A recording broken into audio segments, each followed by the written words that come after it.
নমস্কার বন্ধুরা, নবরান্নাঘরে একটা নতুন রেসিপিতে তোমাদের সবাইকে আবারও অনেক অনেক স্বাগত। আজকে তোমাদের জন্য নিয়ে চলে এসেছি একটা মাছের রেসিপি। দাঁড়াও দেখাই কি মাছ। এই যে মোরলা মাছ, গঙ্গা মোরলা। তো এগুলো ভালো করে পরিষ্কার করে নুন হলুদ মাখিয়ে রাখাই আছে। তো চলো রান্নাটা শুরু করি। খুব সহজ একটা চটজলদি কিন্তু রান্না এটা। এমনিতে আমরা মোরলা মাছের তোমরা চচ্চড়ি করি, মোরলা মাছের ঝাল করি সর্ষে বাটা দিয়ে। সেক্ষেত্রে সব ক্ষেত্রেই কিন্তু মাছটাকে আমাদের আগে ছাকা তেলে ভেজে তুলে রাখতে হয়। আর আজকে যেটা করব কোনো ভাজাভাজির ঝামেলাই নেই, একদম সহজেই করে নিতে পারবে।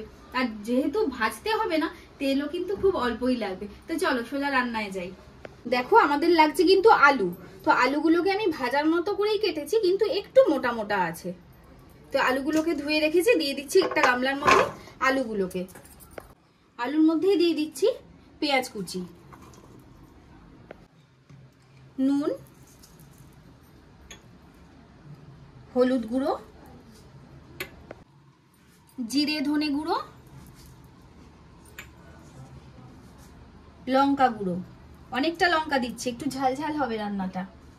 আর আছে আদা রসুন বাটা। এই সমস্ত উপকরণগুলোকে ভালো করে আগে আলুর সাথে মেখে নেব।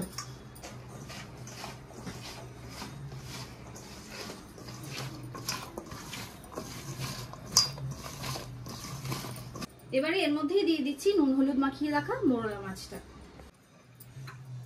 আর দিয়ে দিচ্ছি চেরা কাঁচা লঙ্কা। এবার সব আবারও ভালো করে মেখে নেব।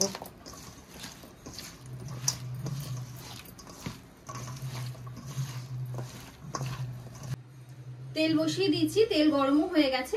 এবারে ফোড়নে দিয়ে দেব শুকনো লঙ্কা আর গোটা জিরে।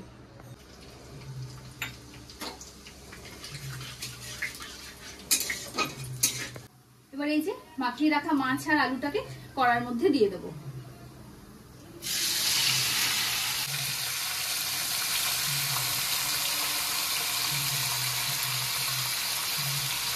এই মশলার বাটিতেই দিয়ে দিচ্ছি সামান্য করে জল, একদম অল্প, ব্যাস।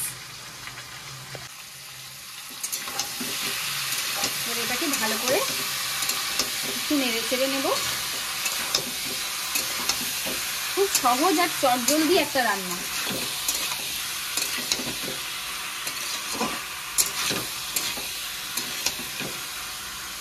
ব্যাস, আর নাড়বো না। এবার এই গামলায় যে মশলা ধোয়া জলটা ছিল ওটাকে সাইড দিয়ে দিয়ে দেবো। ব্যাস, ঢেকে দেব। চলো খুলে একবার দেখে নিই।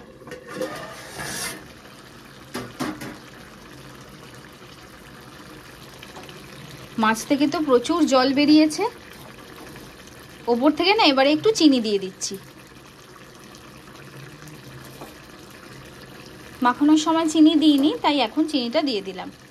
দিয়ে এবার একটু আলতো হাতে নেড়ে দেব।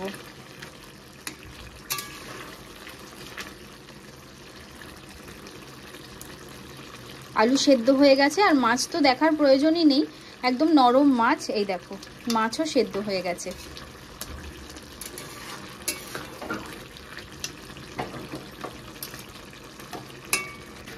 এবার আর ঢাকবো না, এভাবেই জলটা শুকনো পর্যন্ত কিন্তু রান্না করে নেব। মাছের জল একদম শুকিয়ে গেছে। এবারে গ্যাসটা অফ করে জাস্ট 2 মিনিট অপেক্ষা করব। চলো এবার বেড়ে নিই। এইভাবে একবার অবশ্যই মোরলা মাছের বাটি চচ্চড়ি বানিও, দারুণ লাগে খেতে। আমি তো রান্নাটা করেছি, সামনে আছি, যা সুন্দর গন্ধ বেরোচ্ছে কি বলবো তোমাদের। তোমরা তো না খাওয়া পর্যন্ত বুঝতে পারবে না যে এটা কতটা টেস্টি। দেখলে তো রান্নাটা কতটা সিম্পল এন্ড ইজি, কিন্তু খেতে কিন্তু ততটাই টেস্টি।